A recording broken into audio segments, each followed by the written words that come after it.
and that is Love Hurts. I gave it a 3.5 out of 5.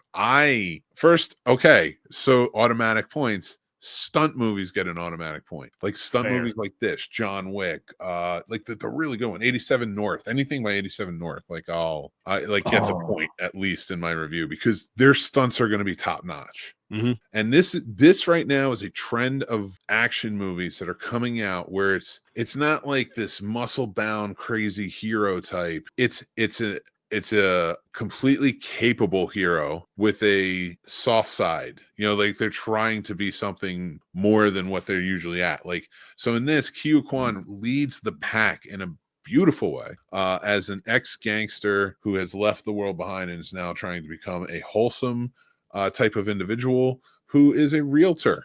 And he does great work. And I got to tell you, once it kicks off and his brother, who is also a part of the gang, wants him back, and his crazy psychotic love interest played by Ariana DeBose, who finally gets to flex a muscle since like the West Side Story. I feel like she's always been she's a good actor and they haven't been utilizing her well and stuff, like especially Craven.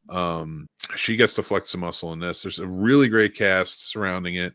Marshawn Lynch needs to be in more movies. He's funny as hell.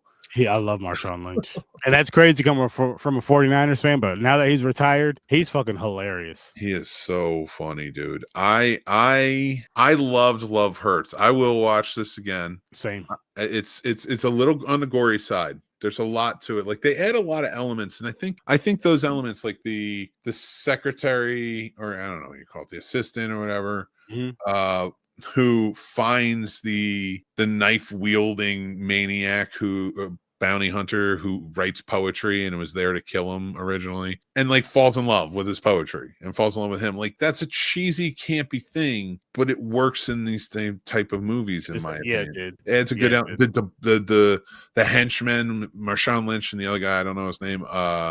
Forgive me on that. But I've seen him. I think he's been in other stuff. Like he's a stunt man, and I think this is that, which is also cool that you see more stuntmen getting some more limelight action.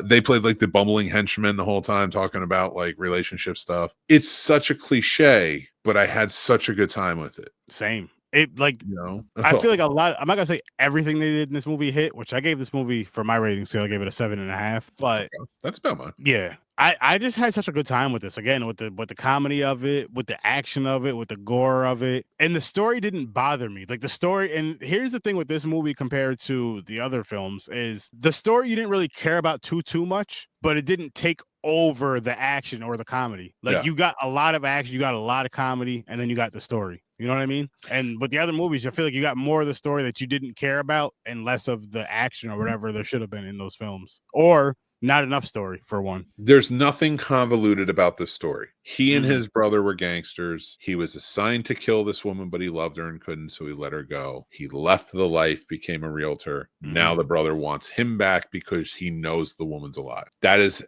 a simple tale. It's been told before. There's so many elements within that simple tale that have been plucked from or used in other things that we recognize.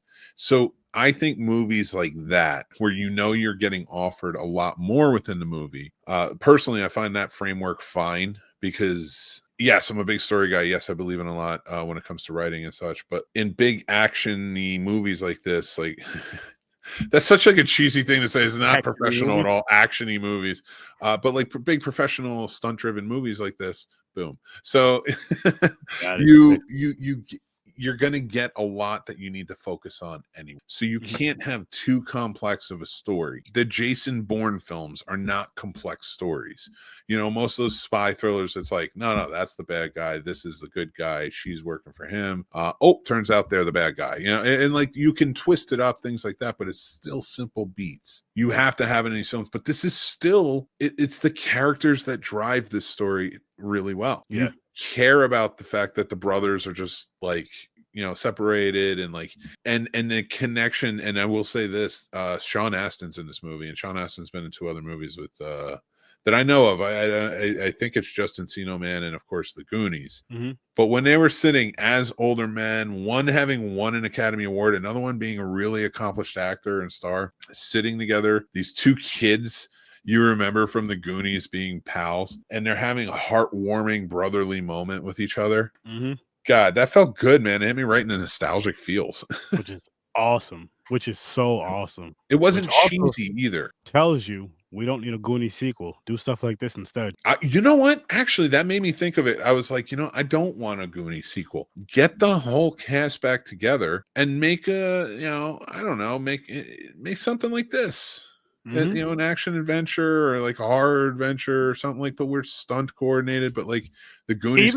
Even if it was the same crew together, don't call yourself the Goonies. Say it was the same crew together doing whatever. But it's a completely different movie. Completely different movie. Yeah, I mean, I wouldn't mind. You can write an ensemble cast with the Goonies cast and make it a complete. It doesn't have to be a I got a treasure hunt or anything. Nothing to do with them being like tied into. Here's how you get tied with the movie. Have them watching the movie at some point together, maybe talking shit about it. That'd be fun too. They've done some cool stuff. I think they did reads for it during COVID and stuff. So it is nice when they're together. They're friends and friendly with it, and they all have like a really nice affinity for the movie.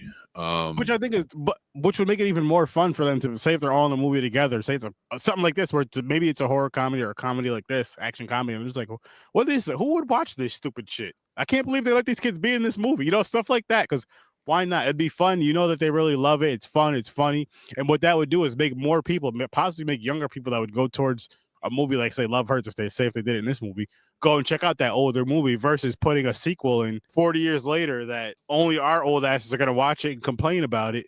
And the younger kids aren't going to give two shits about it. But if you do it like that, then it's like, okay, it's kind of like putting the medicine in the candy. And then it's like, oh, now let me go check this out. That's cool. Yeah. Well, and then the nice part about this is, so compared to a John Wick, which is a super simple formula, gangster kills dog, John Wick goes and steals his car. Steals his car. Yes, steals his car. Steals his beautiful muscle car. I believe it was a Mustang. I don't know the year. So it turns out John Wick was actually the biggest hitman on the planet and the scariest hitman on the planet. Yeah. And then he kills everyone until he can get his revenge. But that's an even more stunt-heavy movie. Like, this added to the story, like all the stunts, and the music played such a beautiful part in it. It was really well choreographed. I had so much fun with this one. I love this movie. I will definitely watch this again. I'm going to make sure to show my wife too. I think she'll really same. I think my wife would have fun with this one. I think I keep them coming. Keep these fun. Yes, the guys are like, they're a little more sensitive. They're a little more relatable. They're not like these crazy steroid driven but they can still kick ass or do what they got to do, whatever the task is. Oh my god, the fight scenes in this movie. Like, I would never want any beef with this little dude over here. Like, if this dude was like, listen, Mick said something about me, I'm gonna slap him when I see him, I would say, Mick, just block. I'm not getting in this one. Remember when Short Round was kind of getting his ass kicked in Indiana Jones and the Temple of Doom? This guy right here was Short Round, by the way. This is why he learned martial arts, because of those rules. Exactly. He's like, that's never happening again.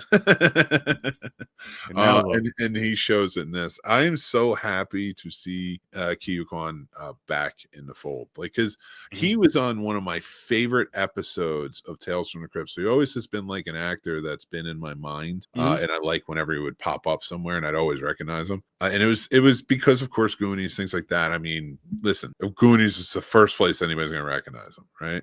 But this Tales from the Crypt episode I liked, where is actually in the movie, the character's dad dies, and Corey Feldman was in that episode too.